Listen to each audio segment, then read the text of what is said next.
Hello, hello, hello. Once again, this is Wendy from Real Talk Tea here. I could not escape this Biden versus Trump saga that's going on right now, so I want to jump in on it with my 2 cents and see what your 2 cents is on all of this. You cannot escape it at all. It's all over the internet everywhere, and it should be. It really should be. So, I first want to say, early on in my teens, I was a Democrat. And when I first, got out on my own and everything and started to register to vote, when I did believe in such, I voted Democrat. Why? Because my family was Democrat. I was told to vote Democrat. Most blacks are Democrat. And I did it solely on that factor. It ran in the family. This is what we were supposed to do. But we all know, and if I am correct, most parents raise their children to do better and to be better than they were able to be for us. And that means not just do as I say or do as I do. That means once you are able, older, and capable, going to school, going to college, getting an education, doing your due diligence and finding out things, you are then supposed to do your parents justice and school them, give them knowledge, bring them up to par with fresh ideas and new ways of thinking. I did that. And I went through stages. I was born into a Democrat family because, hey, I'm black. Then I started researching, okay, what's the difference between the Democrats? Why all blacks are Democrats? Why this? Why that? You have to question everything. And this was exactly what I did. Come to find out, hey, Democrats aren't all what they cracked up to be. And it amazes me so much that it's so easy for us to just believe what the other person has said or hold on to the cliche, this is how it's always been done. This is how we've always done it. That may be true. And that may be the very reason why things are the way they are currently. Another cliche. You cannot keep doing the same old things expecting different results. So here we are. For those of us where that shoe fits, go ahead and wear it. You can't keep voting in the party that you're in without doing your due diligence. It's not fair to you. It's not fair to your children. It's not fair to your heritage. It's not fair to your ancestors. It's not fair to your future. You shouldn't tell your children to vote for this party or that party because I do. You tell them I vote for this or that reason. This is what you do. You go research the parties first. See their history, where they came from and where they are now. Then you look at the person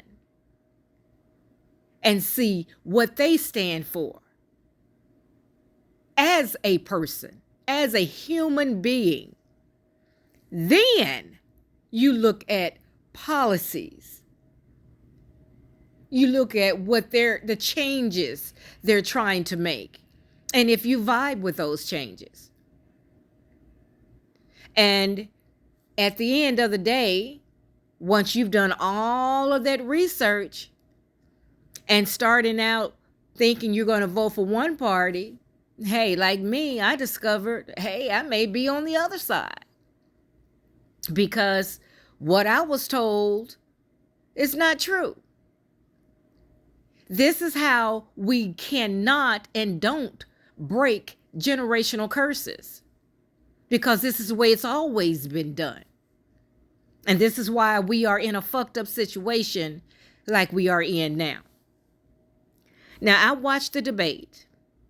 And on a serious note, I'm not even into politics, or I was not for a long time, because my third eye is open, so to speak. I am aware. I'm down that rabbit hole. I know what's up.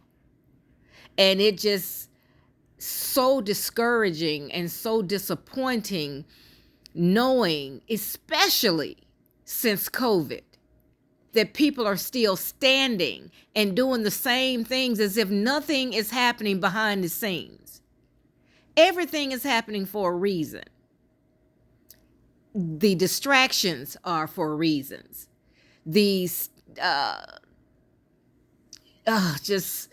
it's just so nerve-wracking for people to see with their own eyes and to hear with their own ears and still vote the way they're voting and still be behind the people that they are supporting, knowing what they've done.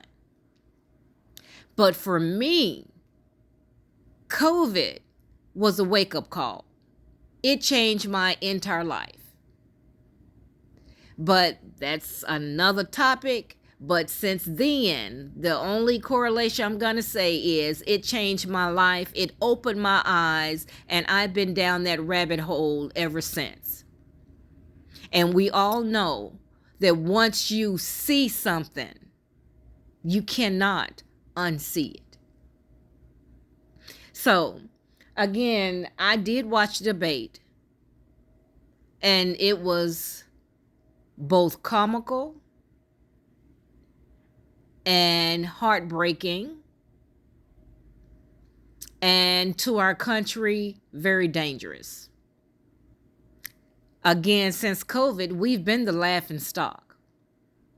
I don't care where you get your news from, who you talk to, but if you yourself are actually paying attention, then you know this. It's not just about our borders being open. Oh, we are open. We're wide open. We are wide open. Like a whore's legs. We are wide open. And not just to those borders that are on mainstream media, but to other countries. We are basically sitting ducks because of what's going on on our political field and ground. So the biggest thing right now is Biden. Is he competent enough to run? Age is really not a factor, because you can take his age, just like you're seeing Trump. You could take Biden's age and compare it to another 80-something-year-old person, and you would get a totally different scenario here. So I am a nurse. I'm in the medical field, and he is ill. So the question now is, does he have Parkinson's disease versus Alzheimer's? There's different forms of dementia. It doesn't have to be just Alzheimer's dementia.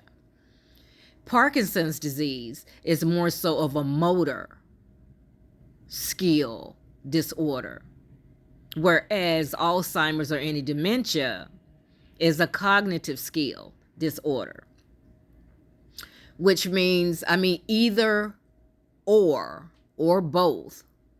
Parkinson's and dementia or Alzheimer's, they both are neurological disorders. Both are very important. Both are very serious. You could run the country with Parkinson's because it doesn't necessarily have to affect your cognitive. But with dementia, that's a big deal.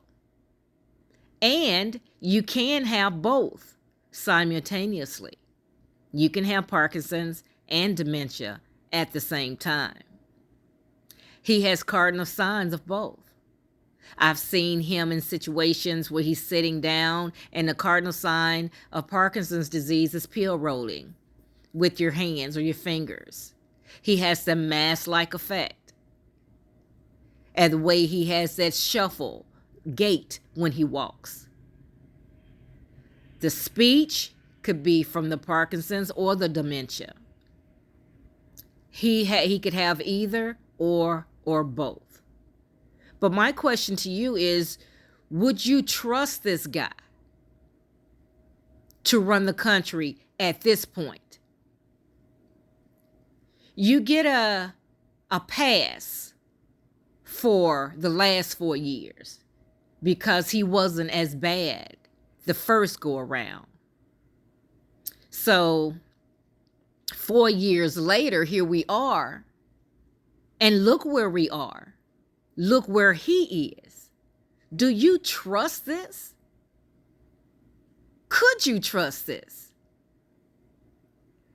I mean, I watched the debate and Trump was strong, and every single thing Trump said was absolutely correct. I can pull up everything he said and show receipts. Biden, on the other hand, to me, was so disrespectful to the country, to the Democrats, to his followers, to his voters, because, again, since COVID, so many people woke up. So many people started to educate themselves. So many people started to be aware of what's going on, as well as be aware of what's down that rabbit hole. And for him to get up there, to lie through his teeth when he could speak, to say the things he said when he could say them, knowing that people 4 years later know better. They know better. My question to you is, are you still going to vote for him? Another thing outside of his cognitive skills and his motor skills is they're throwing up this Project 2025 and Agenda 47. Look into Project 2025. That's supposed to be the blueprint for the incoming president. It's not nice or pretty, and it could send us back 500 years.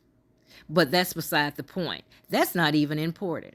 Project 2025 or Agenda 47, neither one are important right now. What you should be paying attention to is the overall agenda of the deep state of Agenda 2030. That's what you should be paying attention to. Now it's so bad now that Hollywood, Netflix, and other major contributors to the Democratic campaign are pulling out because they know if Biden chooses to stay in the race, it's a done deal. You may as well just throw in the white towel and just hand it to Trump. So now they have a decision to make. What is that decision? They're not going to let Kamala Harris be president. And if she does, it will only be a temporary fix because it's not happening. And now, guess who's coming to the forefront? Whitmer. What about a Whitmer-Harris ticket? And it wouldn't be in the way that you would think either. Harris is vice president. If she is defaulted to president, if Biden leaves, you think she's going to stay there? Think again. The country's not going to have it. Not going to have it at all.